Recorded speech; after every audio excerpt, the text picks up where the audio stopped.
Welcome to part 2 of chapter 3, Egypt.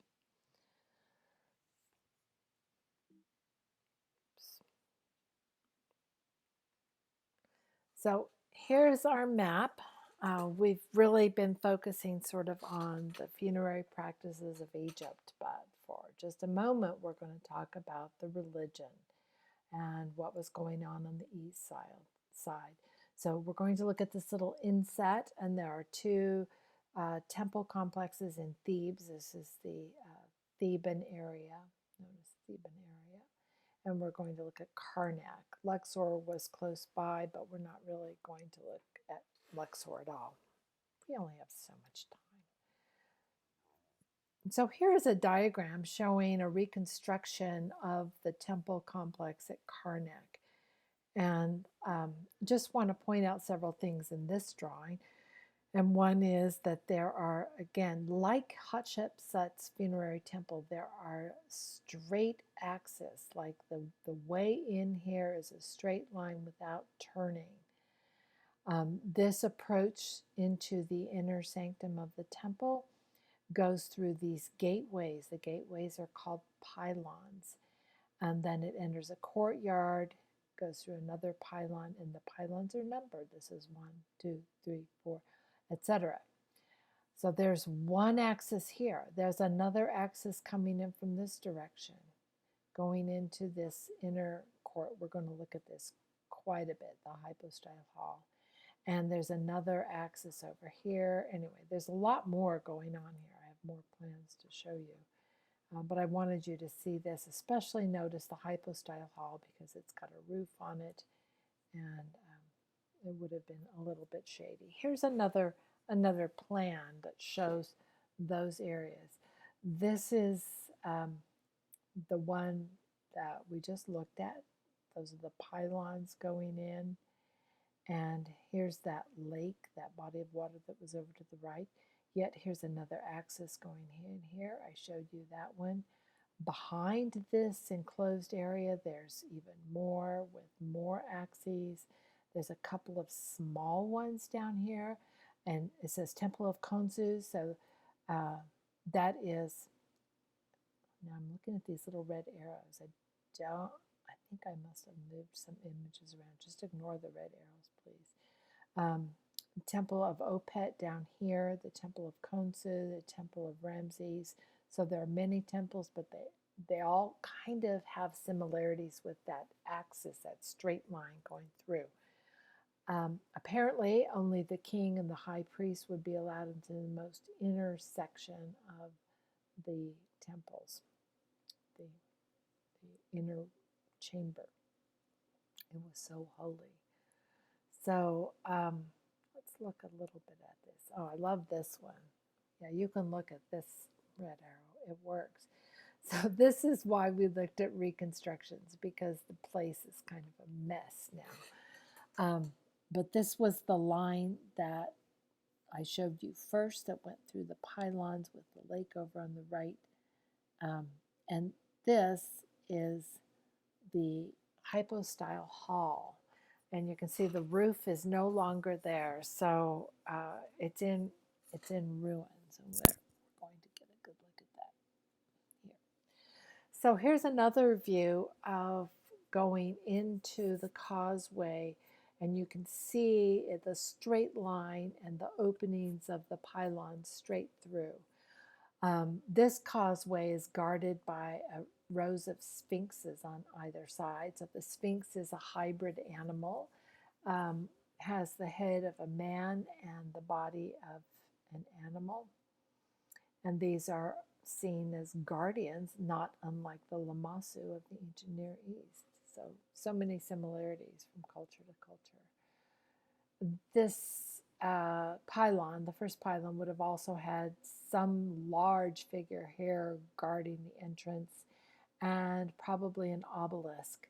But when the Romans conquered Egypt, they liked the obelisks and they carried many of them back to Rome with them somehow. Imagine that. They picked up these long towers of stone and put them on boats and carried them into Rome. So here's a diagram now of that hypostyle hall, and we look at this because it's pretty interesting. It was a very large area. The idea for the hypostyle hall was to have a roofed area where the sun could be kept out, so it would be a little bit cooler, maybe a little bit more comfortable to be in there. And this hypostyle hall is full of columns, and there's good reason for that. The most plentiful building material in Egypt was stone. They did not have a lot of trees, so they built everything of stone. And stone roofs are very, very heavy. You cannot span a large area with a stone beam, or it will break under its own weight. So they had to put the columns very close in order to have a roof, which means that you don't have any big open spaces. You just have a room that is full of columns. And that's the literal meaning of hypostyle hall, is many columns.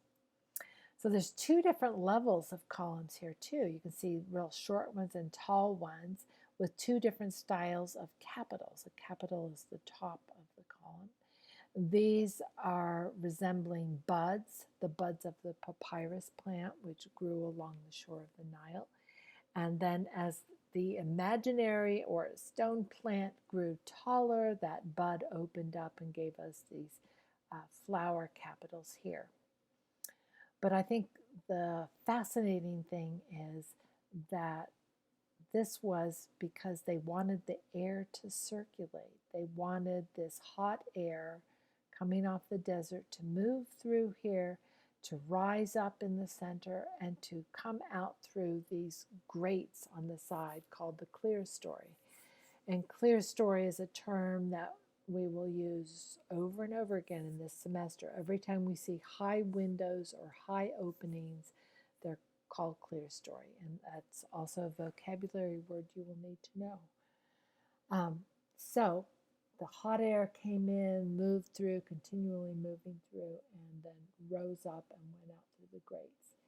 This was Egyptian air conditioning. This space in here would have been as cool as it could have been with its stone roof, even though it's full of columns. Let's look at what it looks like today. So it's not too bad considering its age. Here's the clerestory grates up there. Here's some flower capitals, some bud capitals. You can see all of that here. And now you can also get a sense of the scale of these things. So they're immense. This is a human standing next to one of these. Also, you can see that the columns are composed of several separate pieces of stone that are stacked up. Those are called drums when you take a cylinder and you stack it up on top of them, each other, and they're carved with hieroglyphics with lots of messages and words on them in hieroglyphics. More people love to take pictures of the hypostyle hall, but you can see the grates up there. Clerestory. Now here's a figure from the New Kingdom that is included in the text because it was thought to represent sort of the high point of style, of beautiful Egyptian style. So this Rames's brother Mai and his wife Urel here. I don't know. I think it's interesting that their eye makeup survived, and that's about it. So this was the figural style under Amenhotep. My note says Amenhotep, but I don't think that's correct. So now we're going to look at our next aberration here. This is Amenhotep III. This is Amenhotep IV. So he became Akhenaten, so I don't want you to get confused. There's a quiz question about him, and I will refer to him as Amenhotep. So he was born Amenhotep, but he changed his name to Akhenaten because he caused a big change in Egyptian society. It says here, he radically transformed Egyptian life, creating a new capital city at Akhetaten and founding a religion honoring a single god, the sun god Aten. He changed his name to Akhenaten, which means high priest of Aten. So you may be familiar with the name Ra for the sun god. That's why I warned you in advance that names change over 3,000 years. And at this time, they're referring to the sun god as Aten. So this was our old temple area. We just looked at it, Karnak. So when he comes along and he declares that there is only one God and it is the sun, you must remember all those little temples I showed you at Karnak. Now all of those priests are out of work because he says you cannot worship these gods. They are not gods. So there's only one God. You have to close down your temple. You have to lose your income and conform to my new religion. So you can imagine that that didn't go down real well with probably hundreds of priests. So that's why he moved his capital. He moved it up here to the modern city of Tel El Amarna and called it Akhetaten. In his new temple, there are no roofs. There's no Hypostyle Hall because his idea was to have that sun fill up all the areas. So everything was an open courtyard at Akhetaten. There's more. So this guy really changed the art style as well. This is his likeness, his kingly portrait. So, let's see. Yeah, this figure, the new Amarna style, and it's called the Amarna style because of the modern name of the town, shows the colossal figure of Akhenaten, his physical distortion with a sagging stomach and inflated thighs and contrasting sharp lines in the upper body. So compared to our earlier kings, this guy looks like way, way different. And if you don't believe me, just look at the two of them side by side. So there's Menkaure on the left and Akhenaten in the Amarna period on the right. So even his head shape, his head dress is different, and he no longer has that sense of great strength or sort of perfection. He almost looks a little effeminate, and there's a lot of people speculating about his sexuality as well. Look at his little tummy. I mean, this guy's got it would have been a six-pack if that would have been a thing then, but he's definitely very fit. So another piece of artwork from the Amarna period is this family portrait of Akhenaten and his wife. And that's his wife Nefertiti sitting opposite him. So on the left is the king, on the right is the queen. Look at the depictions of the family, their elongated necks, their elongated heads, their very skinny arms. Look at his arms. This is amazing. So highly stylized figures. I kind of want you to get over that and accept that as a Amarna style, to look at the subject, because we have the royal couple shown in the same scale, sitting down. I'd say they're in their living room. They look like they're at leisure. They're playing with their children. 3 little girls, also kind of weird looking, but it's a family snapshot. Even Akhenaten is holding one of the little girls up and kissing her.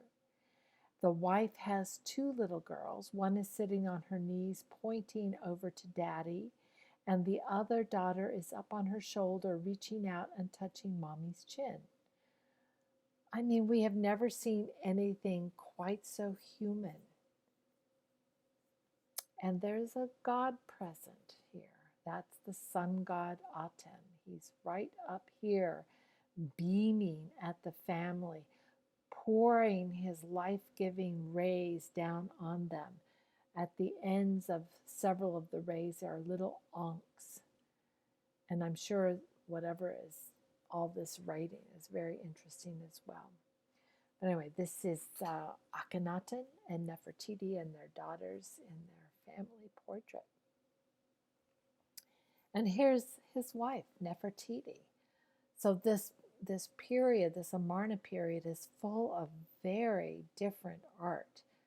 This woman is extraordinarily beautiful, and this portrait bust has been used in the 20th century on packaging for beauty products because it's so iconic, it's so unique and so special. So this is Nefertiti here with her headdress and her necklace.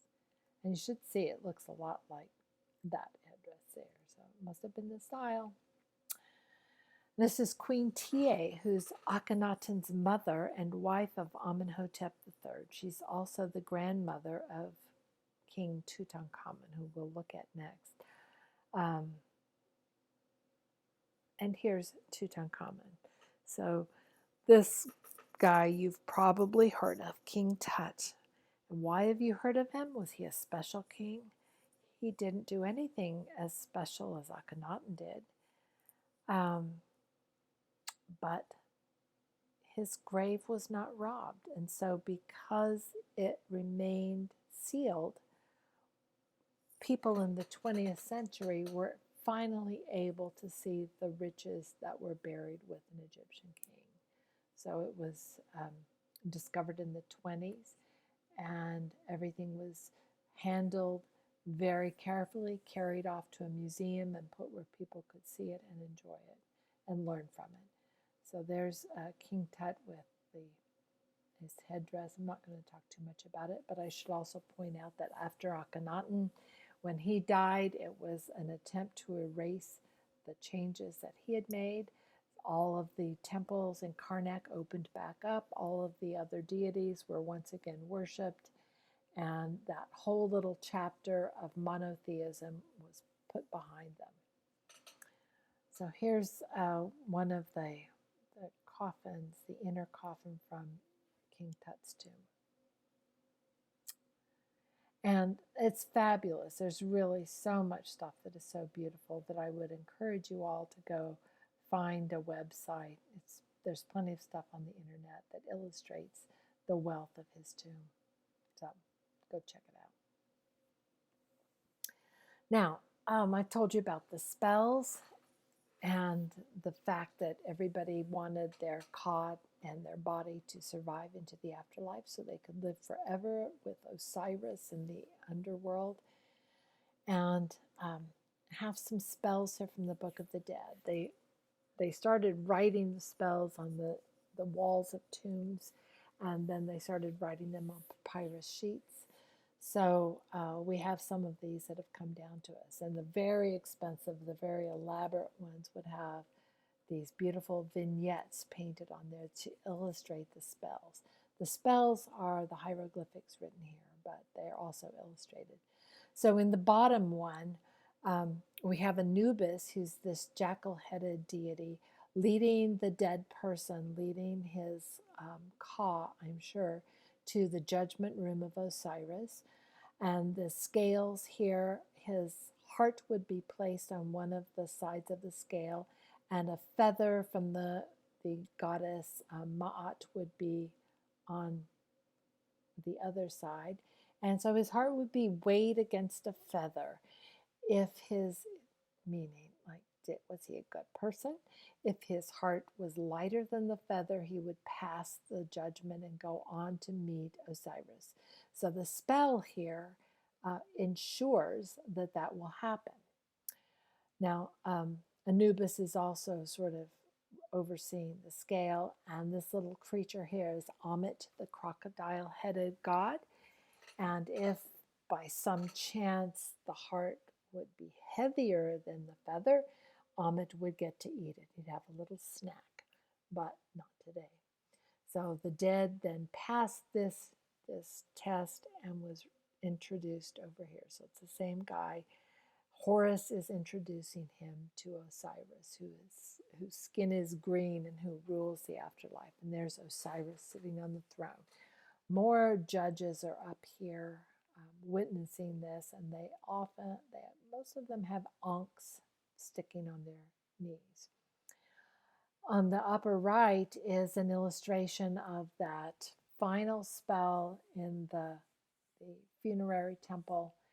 That's the opening of the mouth, and it shows the priests and the mummy all wrapped up. He's almost ready to go, and they have this special, um, it's the hoof of a hoofed animal, like a cow's leg, and they will say the spell and touch his mouth to make sure that he can open his mouth in the afterlife.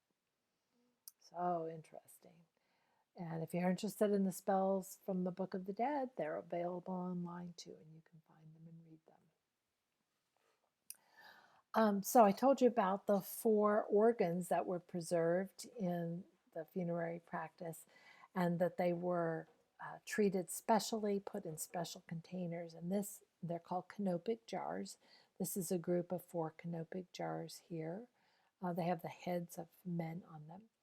On the right is the cabinet from the tomb of King Tut that held his canopic jars.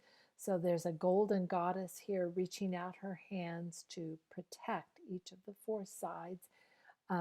These figures across the top are cobras, these snakes, also there to protect them. So there was a lot of stuff done to make sure that these 4 organs were safe forever. There, another picture. So eventually, Egypt was conquered by Alexander the Great, and when he died, one of his generals, who's Ptolemy, took over Egypt. So then we have Ptolemaic rule of Egypt, and Cleopatra was a Ptolemy, for example. Then, during her reign, Rome took over, conquered Egypt. So we have a Roman period. Rome is, you will see, takes over much of the known world. So during the Roman period, the funerary art changes a little bit, because the Romans are really interested in painting naturalistic portraits of people that look, like them, really real. So here's a mummy, and the new Roman touch is to have a painted portrait of the dead person placed over the head of the mummy. So that's kind of the end of the line. Another end of the line comes from very, very late. Look at the date here. This is now 660 to 650 BCE. It's Amenhotep from Karnak. I believe he's a king. He's missing his beard, but let's not get too concerned at that. So look at his pose. Look at the way his body is represented. 1 foot stepping out, a headdress, kilt, and compare him to the earlier ones. So on the left, we have the 4th dynasty. On the right, we have the 26th dynasty. Side by side, so little difference. So when I said for 3,000 years, things really didn't change much except for Akhenaten and Hatshepsut. So there's visually right there. A couple of more examples of Egyptian couples, because the couple we just saw did not exhibit hierarchic scale, but that's not always the case. So here's Ramses II, and his wife is down here. Doesn't even come up to his knee. So that's extreme hierarchic scale. And then on the right, another couple, not a king, but a couple. I'm showing you this because of the skin color, because this becomes a convention. It's the way that a lot of these Mediterranean cultures will differentiate the genders. They will color the men with darker skin and the women with lighter skin. And this probably, it comes from the fact that men work outside in the sun. They catch more sun rays, and their skin darkens more than women who work indoors with domestic stuff. So there you go. Oh, forget that it says tomorrow. It's going to be open whenever you're ready to take it. Okay, that's the end of Egypt.